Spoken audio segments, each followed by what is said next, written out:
Divórcio. A parte inocente está livre para se casar?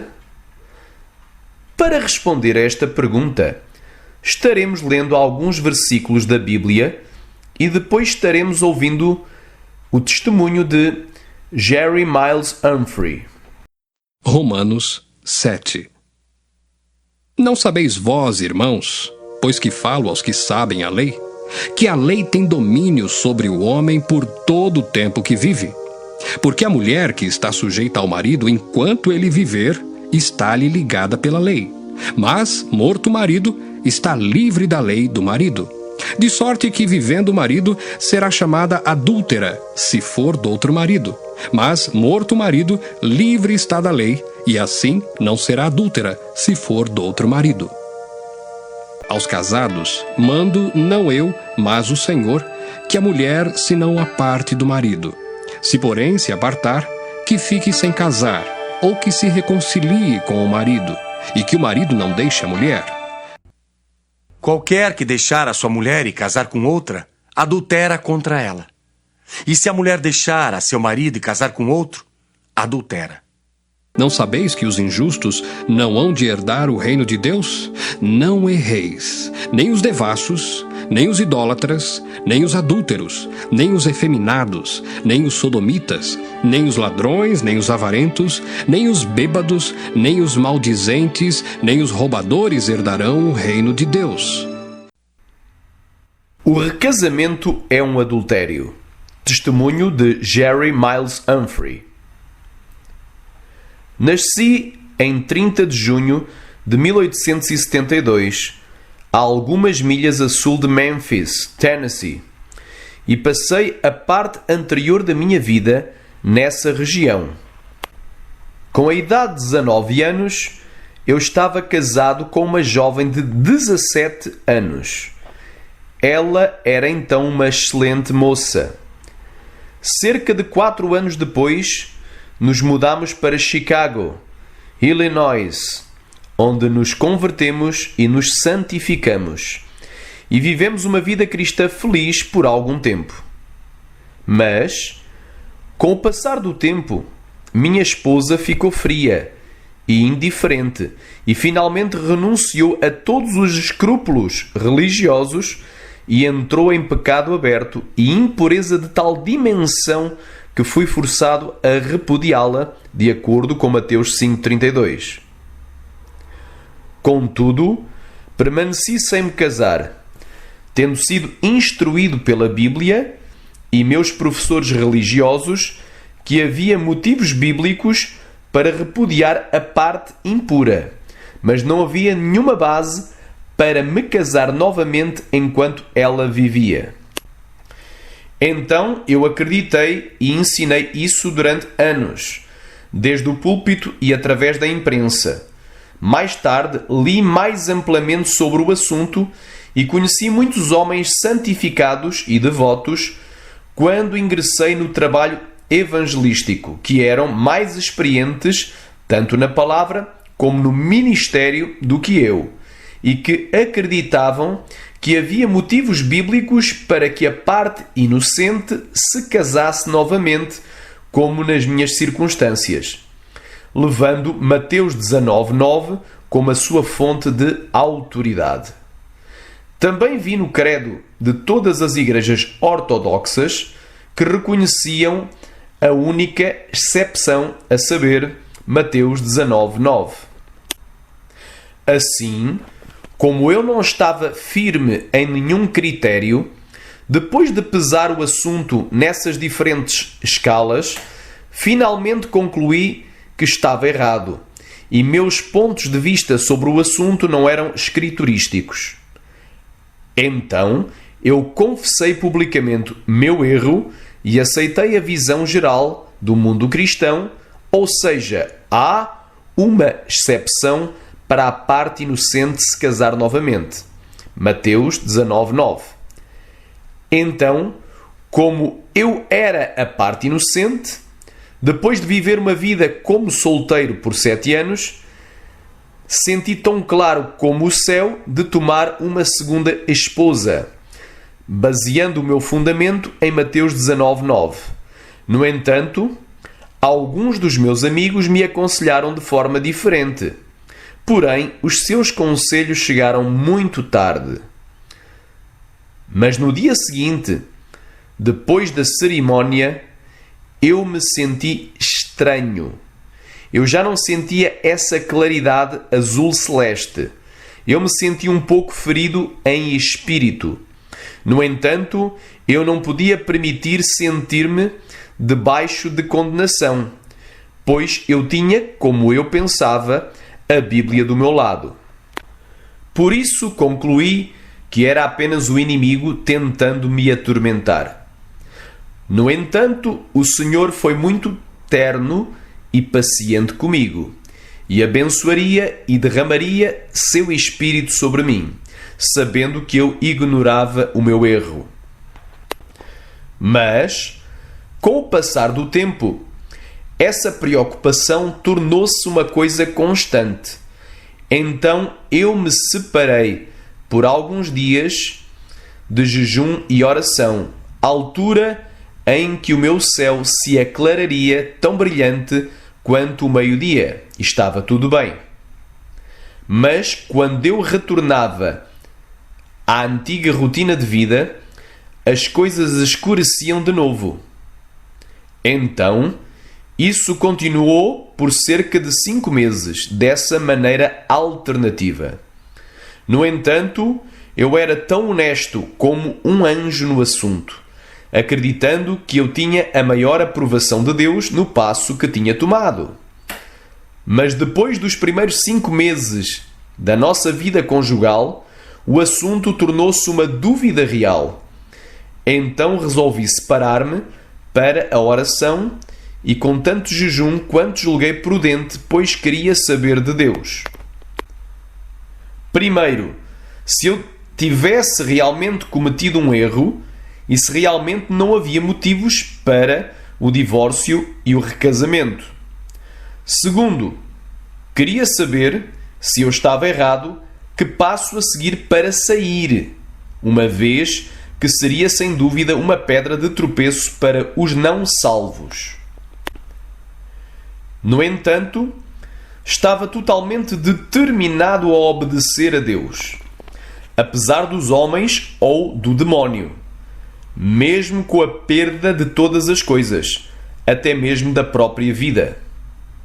Então, vivemos uma vida separada por 18 meses, esperando pela mente clara e inconfundível de Deus. No entanto, um pouco do meu tempo foi gasto em casa, enquanto eu estava empenhado no trabalho evangelístico, com a bênção de Deus maravilhosamente sobre a minha alma. Nós lemos em Jó 33, do 14 ao 18, estas palavras. Deus fala uma vez, sim, 2 vezes, mas o homem não a percebe. Em um sonho, em uma visão da noite, quando o sono profundo cai sobre os homens, nos sonhos da cama, então ele abre os ouvidos dos homens e faz cumprir as suas instruções. Ele retira a sua alma do poço e a sua vida de perecer à espada. Verdadeiramente o Senhor verificou isso, no meu caso, pois usou esse método especial, juntamente com a palavra, de advertência, instruindo e me reprovando desde que fui salvo. Confesso que não podemos depender de todas as visões e sonhos, mas Deus tem uma maneira de fazer saber quando é Ele que está falando. Então eu digo ao leitor, em essência, aquilo que Deus me disse, ou, em outras palavras, através de alguns métodos que Ele usou por meio de sonhos e visões para me fazer saber que eu estava errado em meu divórcio e segundo casamento. Eu não o imponho sobre ninguém. Eu apenas o relato e deixo você entender o que é que vale a pena. É para ser lembrado e eu não recebi todos estes em uma noite ou em um mês, mas de vez em quando durante um período de 18 meses para cima. Primeiro, na noite de 13 de abril de 1907, o Espírito veio a mim em um sonho ou visão sobre a forma de um pregador eminente que vive uma vida excepcionalmente santa. No entanto, não conheço as suas opiniões sobre esse assunto. E citou claramente e distintamente duas passagens da Escritura. A primeira é encontrada em Isaías 52:11.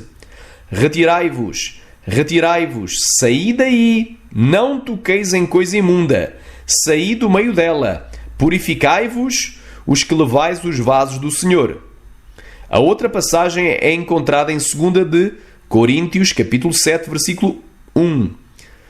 Ora, amados, pois que temos tais promessas, purifiquemo-nos de toda a imundícia da carne e do espírito, aperfeiçoando a santificação no temor de Deus. Estes vieram, não como outros sonhos infelizes, mas foram carimbados no meu coração e mente pelo poder invencível do Espírito. Por isso, nunca posso esquecê-los. Segundo, em 28 de setembro de 1907, em meu sonho, fiquei na calçada de uma rua solitária. Não vi ninguém por milhas ao redor. Mas, de repente, um ser de outro mundo desceu e sentou-se no topo de um prédio do outro lado da rua de onde eu estava e começou a falar em palavras altas, claras, emocionantes e terríveis, como me encheram de terror, porque não pareciam apenas palavras, mas se fixavam rapidamente à minha alma como flechas. Ele falou da seguinte maneira: há alguém nesta comunidade que rejeita a luz dada por Deus. E se eles não pararem, Deus os enviará para o inferno para sempre. Ele me enviou para avisá-los. Agora você pode fazer o que quiser sobre este assunto. Eu avisei. Então, adeus. Depois que ele terminou de falar, ele se transformou na semelhança de um grande pássaro e subiu ao céu. Imediatamente eu acordo, cheio de confusão, terror e convicção, muito mais do que o poder da linguagem pode descrever. Eu disse à minha esposa, e eu disse a ela que Deus não estava satisfeito com o nosso casamento. Mas ela não parecia vê-lo dessa maneira. Portanto, a triste notícia quase quebrou o seu coração. Apesar disso, não a deixei então, porque queria ter certeza de que Deus falava e não o inimigo. Desta forma, decidi orar a Deus para torná-lo ainda mais claro. Entretanto, continuámos a viver vidas limpas e separadas. Terceiro, outra noite vi no meu sonho um grande barco branco no mar, que eu acredito que representa o caminho seguro da Bíblia.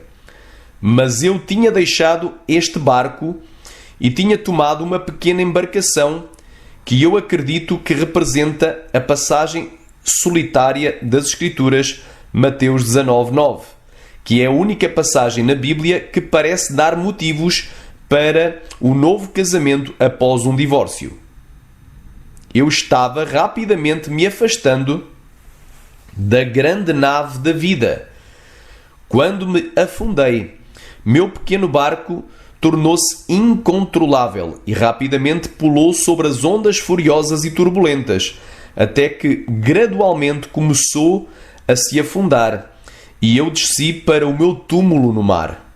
Despertei com um sentimento além do que pode ser descrito sobre o desagrado que Deus tem acerca do divórcio e do novo casamento.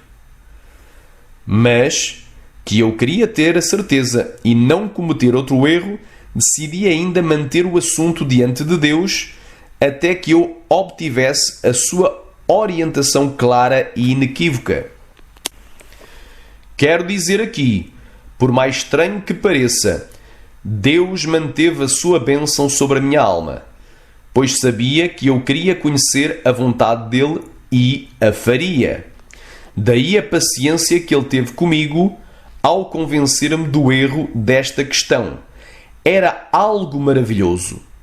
O grande problema era esse, pois isto era um pecado tão legalizado entre quase todas as classes de cristãos, mesmo entre as pessoas mais restritas e devotas da terra, com algumas exceções, que era difícil renunciar e ir contra as suas palavras suaves e argumentos plausíveis sobre o tema.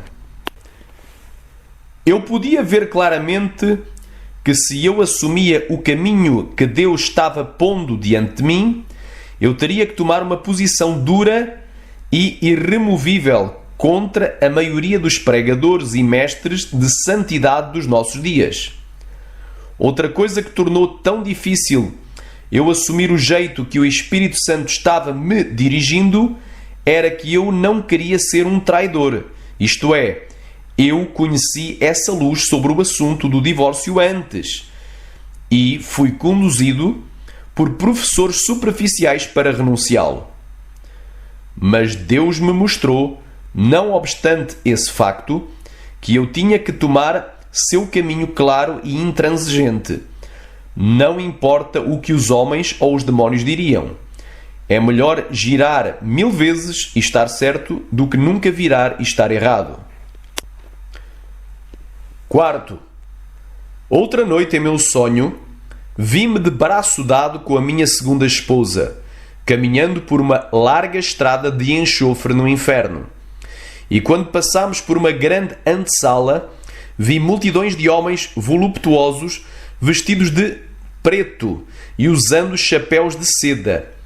Todos estavam ao som de uma banda de música e acenando bandeiras de colégios universitários e cantando esse coro: no inferno finalmente, no inferno finalmente, e a terra e todos os seus prazeres passaram. No inferno finalmente, no inferno finalmente, para sempre e para sempre, a sua sorte foi lançada. E na frente desses homens havia cerca de 1 de grandes porcos pretos, símbolo de sujeira e imundice. E eles estavam movendo os seus ouvidos e repelindo o som da música.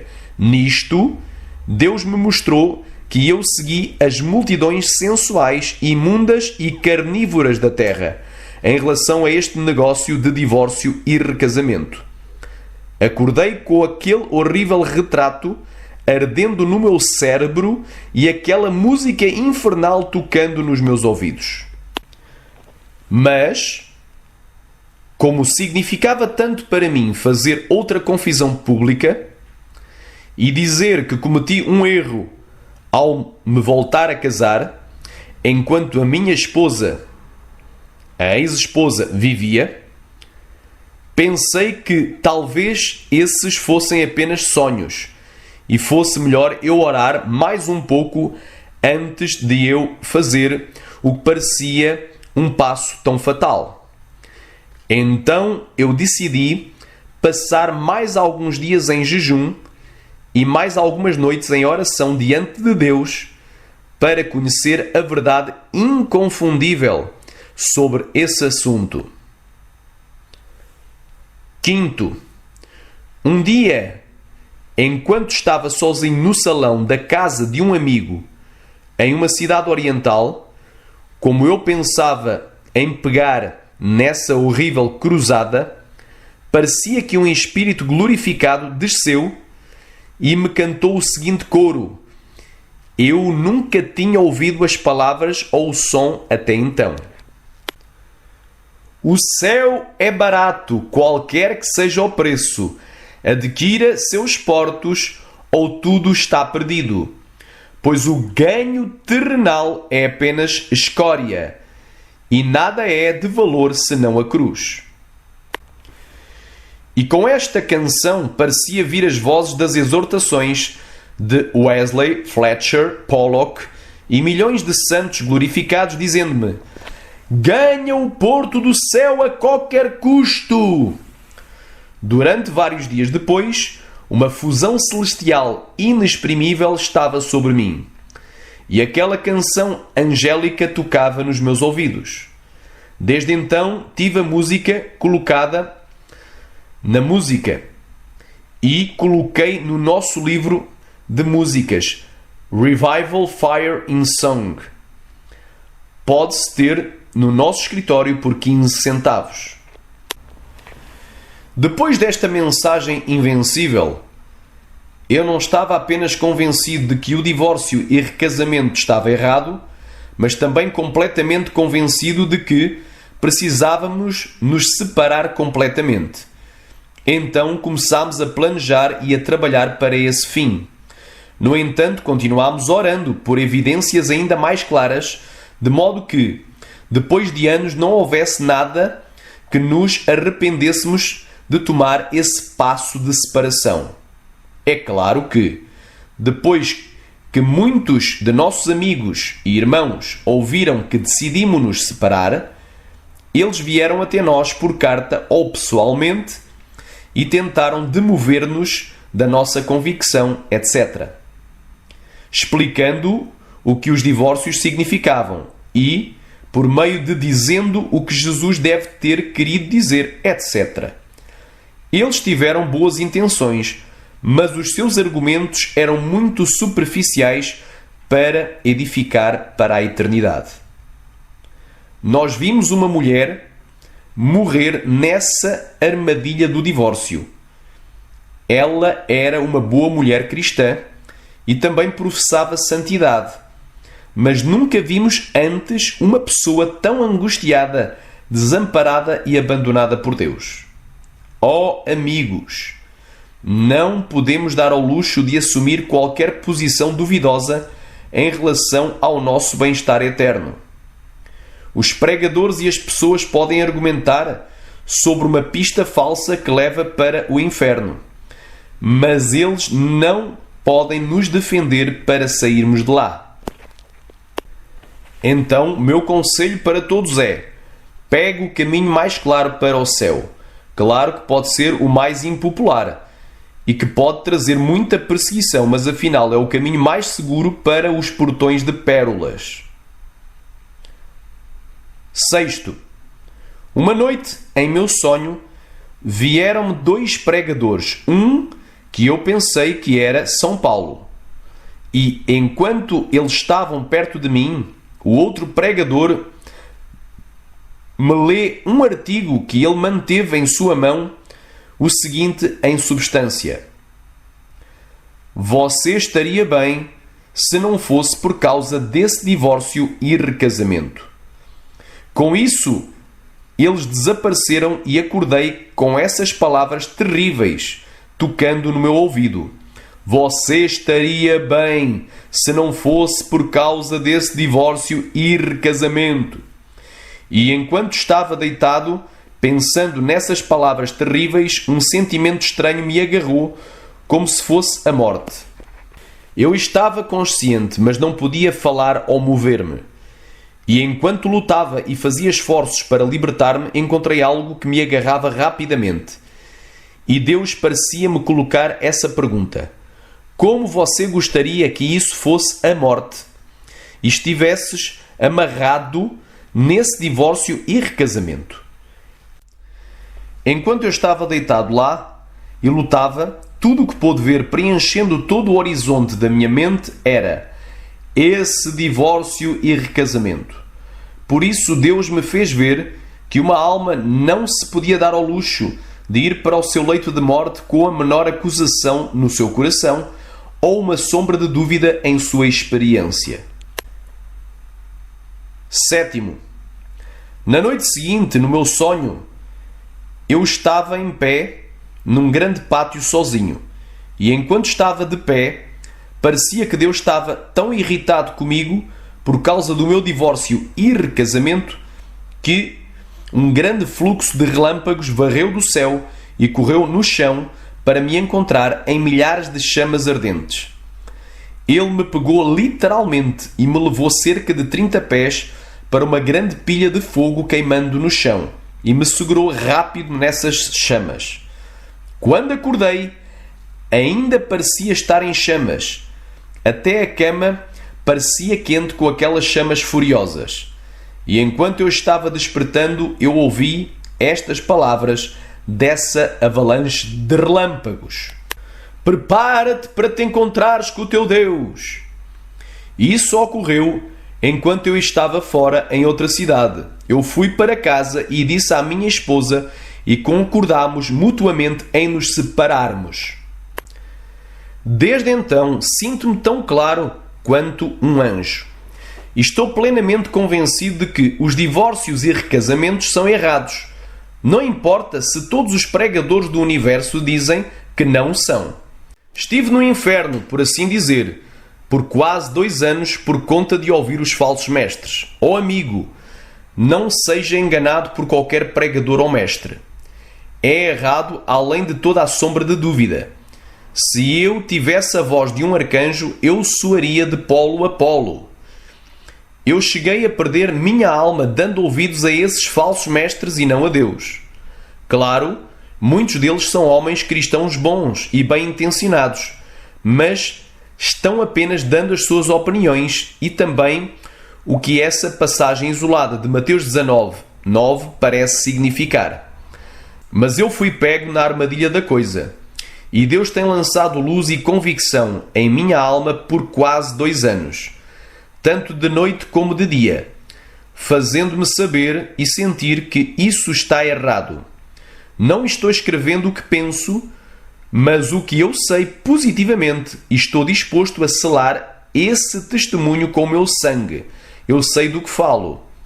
E não importa como as convenções ou os credos, que são as doutrinas da Igreja, possam acalmar a consciência das pessoas para lhes dizer que podem se casar enquanto os seus maridos ou esposas vivam.